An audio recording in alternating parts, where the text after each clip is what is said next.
Hello good morning friends. ഇന്നത്തെ ചെമ്പനീർ പൂവിൻ്റെ കഥ കേൾക്കണ്ടേ? ഇന്നത്തെ ചെമ്പനീർ പൂവിൽ ശ്രുതിയും ഹാളിൽ കിടന്നിട്ട് ശ്രുതിക്ക് ഉറക്കം വരാതെ ശ്രുതി കിടന്ന് തിരിഞ്ഞും മറിഞ്ഞും കിടന്ന് കൊതുകടിച്ചിട്ട് വയ്യാന്നൊക്കെ പറഞ്ഞിട്ട് അങ്ങനെ രാവിലെ ആയല്ലോ 6:30 ചന്ദ്രമതി നീറ്റ് വന്നപ്പോൾ ശ്രുതി ഇരുന്ന് ചൊറിയാണ്. അപ്പോൾ എന്താടാ പറ്റി വെച്ചപ്പോൾ ഒരു പോളെ കണ്ണടച്ചിട്ടില്ല അമ്മ, എനിക്ക് പറ്റണില്ല, എനിക്ക് AC ഒന്നും ഇല്ലാതെ പറ്റില്ല, ഹാളിലൊരു ഫാൻ പോലും ഇല്ല, ചൂടെടുത്തിട്ട് കിടക്കാൻ പറ്റണില്ല, അങ്ങനെയാണ് ഇങ്ങനെയാണെന്നൊക്കെ പറയാം. ഞാൻ വളർന്നു വരുന്ന ഒരു ബിസിനസ്മാൻ അല്ല അമ്മ, ഞാൻ ഇങ്ങനെ ഉറക്കം വെച്ച് ഞാൻ എങ്ങനെ ബിസിനസ് ചെയ്യാൻ പറ്റും, അച്ഛമ്മയുടെ നിയമം ഒന്ന് മാറ്റണം എന്നൊക്കെ പറയണം. അപ്പോൾ ചന്ദ്രമതി പറയാണ്, എന്താ ചെയ്യുക, ഒരു നിവർത്തിയില്ല, എനിക്കിപ്പോൾ ഇതിലൊന്നും ചെയ്യാൻ പറ്റില്ല എന്നൊക്കെ പറയണം. അപ്പോൾ ഞാൻ എങ്ങനെ ഇവിടെ കിടക്കും, അമ്മയ്ക്കിത് കണ്ടിട്ട് സഹിക്കണില്ലേ എന്നൊക്കെ ചോദിക്കുകയാണ്. അമ്മയ്ക്കിത് കണ്ടിട്ട് സഹിക്കണ്ടല്ലോ, ഞാൻ അങ്ങനെ കഷ്ടപ്പെടുന്നുണ്ട്. അപ്പോൾ ചന്ദ്രമതി എടുത്ത വഴിക്ക് പറയും, ഞാൻ അച്ഛനും ഇവിടെ കിടന്ന സമയത്ത് നിനക്ക് ഈ ചൂടൊന്നും ഉണ്ടാകുന്നില്ല, എന്തായാലും ഇതിൽ എനിക്കൊന്നും ചെയ്യാൻ പറ്റില്ല, നീ ഒരാഴ്ച സഹിച്ചേ പറ്റൂ എന്നൊക്കെ പറഞ്ഞിട്ട് ചന്ദ്രമതി പോവാണ്. ചന്ദ്രമതി പോയി അത് കഴിഞ്ഞിട്ട് എല്ലാവരും ഭക്ഷണം കഴിക്കുന്ന സമയത്ത് ശ്രുതി ഇരുന്ന് ഉറക്കം തൂങ്ങുമ്പോൾ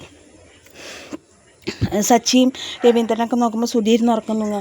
അപ്പോൾ സച്ചി രവീന്ദ്രനെ പറയുക, എന്താടാ ഇരുന്ന് ഉറങ്ങണേ എന്നൊക്കെ ചോദിക്കുകയാണ്. അപ്പോൾ ബിസിനസ് പ്ലാനുകൾ ആലോചിക്കണോ എന്നൊക്കെ ചോദിക്കണം. ഞാൻ രാത്രി ഒരു പോളെ കണ്ണടച്ചിട്ടില്ല, എനിക്ക് അവിടെ ഇരുന്ന് ഉറങ്ങാൻ പറ്റിയിട്ടില്ല, ഇങ്ങനെയാണെന്നുണ്ടെങ്കിൽ ഞാൻ എന്താ ചെയ്യാന്നൊക്കെ പറഞ്ഞിട്ട് സുധി കുറേ പരാതിയൊക്കെ പറയാണ്. അങ്ങനെ നീ എത്രയും പെട്ടെന്ന് കട ഓപ്പൺ ചെയ്യാൻ നോക്കുക, നാളെ നിൻ്റെ കട ഓപ്പൺ ചെയ്യുമെന്നൊക്കെ പറയുമ്പോൾ അങ്ങനെ കട ഓപ്പൺ ചെയ്യണം. അപ്പോൾ കട ആര് ഉദ്ഘാടനം ചെയ്യും എന്നുള്ള ചർച്ച വരികയാണ്. ആര് ഉദ്ഘാടനം ചെയ്യും എന്നുള്ള ചർച്ച വരുമ്പോൾ ഞാനൊരു സെലിബ്രിറ്റിയെ കൊണ്ടുവരണം എന്നാണ് എൻ്റെ ഉദ്ദേശം എന്നൊക്കെ പറയുന്നത് സുധി. സെലിബ്രിറ്റീനെയൊക്കെ കൊണ്ടുവരുമ്പോൾ കുറേ പൈസ ആയില്ലേ. അപ്പോൾ സച്ചി പറയും, വർഷം ഞങ്ങളുടെ പൂക്കട ഉദ്ഘാടനം ചെയ്തിട്ട് വർഷയ്ക്ക് ഞങ്ങൾ 2500 രൂപ കൊടുത്തു, പക്ഷേ ഒരു വലിയ സെലിബ്രിറ്റീനെ കൊണ്ടുവരുമ്പോൾ വർഷയ്ക്ക് കൊടുത്ത പൈസയിലൊന്നും നിൽക്കില്ലല്ലോ. അപ്പോൾ വർഷ പറയും, എൻ്റെ കെയർ ഓഫിൽ കുറച്ച് സെലിബ്രിറ്റീസ് ഉണ്ട്, പക്ഷേ കൊണ്ടുവരുമ്പോൾ നല്ല പൈസ കൊടുക്കണം പറയണം. അപ്പോൾ സുധി പറയണ, നല്ല സെലിബ്രിറ്റീസിനെ കൊടുത്തിട്ട് കട ഓപ്പൺ ചെയ്താൽ മാത്രമേ നല്ല റെസ്പോൺസ് ഉണ്ടാവുള്ളൂ കടയ്ക്ക്, ഞാനൊരു 2 ലക്ഷം രൂപയൊക്കെ പ്രതിഫലം കൊടുക്കുന്ന ഒരു സെലിബ്രിറ്റീനെ കൊണ്ടുവരണമെന്നൊക്കെയാണ് വിചാരിക്കണം എന്നൊക്കെ പറയണം. അപ്പോൾ അങ്ങനെയൊക്കെ പറഞ്ഞിട്ട് ഇതാവുന്ന സമയത്ത് സച്ചിയും രവീന്ദ്രൻ പറയണം, നിന്നെ ഇത്രയും കാലം കഷ്ടപ്പെട്ട് വളർത്തി വലുതാക്കി നല്ല ഐശ്വര്യമുള്ള ഒരു അമ്മയില്ലേ, നിൻ്റെ അമ്മേനെ കൊണ്ട് നിനക്ക് ഉദ്ഘാടനം ചെയ്യിപ്പിച്ചാൽ പരിചയിക്കണം. അപ്പോൾ സച്ചിൻ പറയണം, അതെ അത് തന്നെ ഞാനും പറയണം, അമ്മ ഉദ്ഘാടനം ചെയ്താൽ മതി കട എന്ന് പറയണം. അപ്പോൾ ചന്ദ്രമതിയുടെ മുഖം ഇങ്ങനെ വിരിയാണ്. അപ്പോൾ ചന്ദ്രമതിയുടെ മുഖം വിരിയുമ്പോൾ രവീന്ദ്രൻ പറയണം, നോക്കി നിൻ്റെ അമ്മയുടെ മുഖം നോക്കി, ഇതിലും വലിയ സന്തോഷം എന്താ വേണ്ടത്. അപ്പോൾ രേവതി പറയാണ്, സെലിബ്രിറ്റികളെ കൊടുത്തിട്ട് കട ഉദ്ഘാടനം ചെയ്യണമെന്നുണ്ടെങ്കിൽ ആ സമയത്ത് അവർ ഉദ്ഘാടനം ചെയ്യുമ്പോൾ പൈസ തരുമോ എന്നുള്ള ചിന്തയാവും, ഒരു മനസ്സറിഞ്ഞ് പ്രാർത്ഥിക്കില്ല. നമ്മുടെ ആൾക്കാരാകുമ്പോൾ ഉദ്ഘാടനം ചെയ്യുമ്പോൾ അവരുടെ മനസ്സറിഞ്ഞിട്ടുള്ള പ്രാർത്ഥന ഉണ്ടാവും എന്നൊക്കെ പറയണം. അങ്ങനെ സച്ചി ഇവരുടെ സംസാരം റെക്കോർഡ് ചെയ്തിട്ടുണ്ടല്ലോ.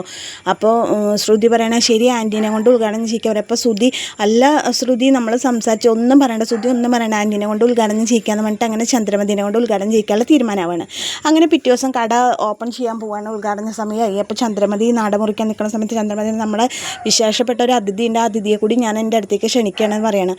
അങ്ങനെ പറയുമ്പോൾ പെട്ടെന്ന് ആരാവുമെന്ന് വിചാരിച്ചിട്ട് എല്ലാവരും പരസ്പരം നോക്കണം. അപ്പോൾ ആരെ വിശിഷ്ടാതിഥി നോക്കുമ്പോൾ ചന്ദ്രമതി വിളിക്കാൻ, മഹിമേ വായോ പറഞ്ഞിട്ട് വർഷയുടെ അമ്മേനെ വിളിച്ചിട്ടും ചന്ദ്രമതിയുടെ കൂടെ നിർത്തുന്നു. മഹിമ വന്നത് ഞങ്ങളുടെ ഭാഗ്യമാണെന്നൊക്കെ പറയുമ്പോൾ ശ്രുതിയും പറയും, ആൻറ്റി ഞങ്ങളുടെ ഗസ്റ്റായിട്ട് വന്നത് ഞങ്ങളുടെ ഭാഗ്യമാണെന്നൊക്കെ പറഞ്ഞിട്ട് അങ്ങനെ ചന്ദ്രമതി മഹിമേനെ അടുത്ത് നിർത്തിയിട്ട് നാട മുറിക്കുന്നു. അപ്പോൾ സച്ചിക്കും രേവതിക്കും ഇതൊക്കെ കേൾക്കുമ്പോൾ വിഷമാവും. അത് കഴിഞ്ഞ് നാട മുറിച്ച് എല്ലാവരും അകത്തേക്ക് കയറി കഴിയുമ്പോൾ രേവതിയോട് ചോദിക്കുന്നു, രവീന്ദ്രൻ ചോദിക്കണം, രേവതിയുടെ അമ്മേനെ ആരെങ്കിലും കണ്ടില്ലല്ലോ എന്ന് പറയാണ്. അപ്പോൾ ചന്ദ്രമതി എടുത്ത വഴിക്ക് പറയണം, അവളുടെ വീട്ടിൽ നിന്ന് ആരെങ്കിലും വന്നിട്ട് എന്താ കാര്യം, ഒരു 100 രൂപയുടെ സാധനം തികച്ചെടുക്കാൻ അവർക്ക് കഴിവുണ്ടോ, ഇത് നോക്കിക്കോ, ഞാൻ മഹിമയെ വിളിച്ചിട്ട് വേറെ ഒന്നിനല്ല, ഇന്ന് നോക്കിക്കോ, മഹിമ ലക്ഷങ്ങളുടെ ബിസിനസ് ശ്രുതിക്ക് നടത്തി കൊടുക്കുന്നത് നോക്കിക്കോ നിങ്ങൾ, ഇതുള്ളവരെ ക്യാഷ് ഉള്ളവരെ നോക്കി വിളിക്കാനല്ലോ, ഒന്നുമില്ലാത്ത ദരിദ്രവാസികളെ വിളിച്ചിട്ട് കാര്യമൊന്നുമില്ല എന്നൊക്കെ പറഞ്ഞിട്ട് രേവതിനെ ഇൻസൾട്ട് ചെയ്യണം ചന്ദ്രമതി. എന്നിട്ട് ചന്ദ്രമതി അവിടെ നിന്ന് പോവാണ്. അത് കേൾക്കുമ്പോൾ ചന്ദ്രയുടെ കൂട്ടുകാരിക്ക് ഭാമിക്ക് ദേഷ്യം വരുന്നുണ്ട് കേട്ടോ. അത് കഴിഞ്ഞിട്ട് ചന്ദ്രമതി അധികമുള്ള സമയത്ത് രേവതി അവിടെ നിന്നിട്ട് കണ്ണ് തുടയ്ക്കാനൊക്കെ അറിഞ്ഞിട്ട്. അപ്പോൾ സച്ചി വന്നിട്ട്, രേവതി വാ, നീ എന്തിവിടെ നിൽക്കണമെന്ന് നോക്കുമ്പോൾ എന്താ നിൻ്റെ മുഖം വല്ലാതിരിക്കണൊക്കെ, ഒന്നുമില്ല പറയാണ് രേവതി. പിന്നെ സച്ചി രേവതിയും കൂട്ടിയിട്ട് കടലുള്ളിലേക്ക് പോകണം. അങ്ങനെ സുധിയുടെ കടയുടെ ഇനോഗ്രേഷനാണ് ഇന്ന് നടക്കുന്നത്. അപ്പോൾ ഇന്നത്തെ കഥ കണ്ടി ഇഷ്ടമായ കൂട്ടുകാർ എൻ്റെ ചാനൽ ലൈക്ക് ചെയ്യണേ, ഷെയർ ചെയ്യണേ, സബ്സ്ക്രൈബ് ചെയ്യണേ. നാളത്തെ കഥയുമായി ഞാൻ വീണ്ടും വരാം. താങ്ക്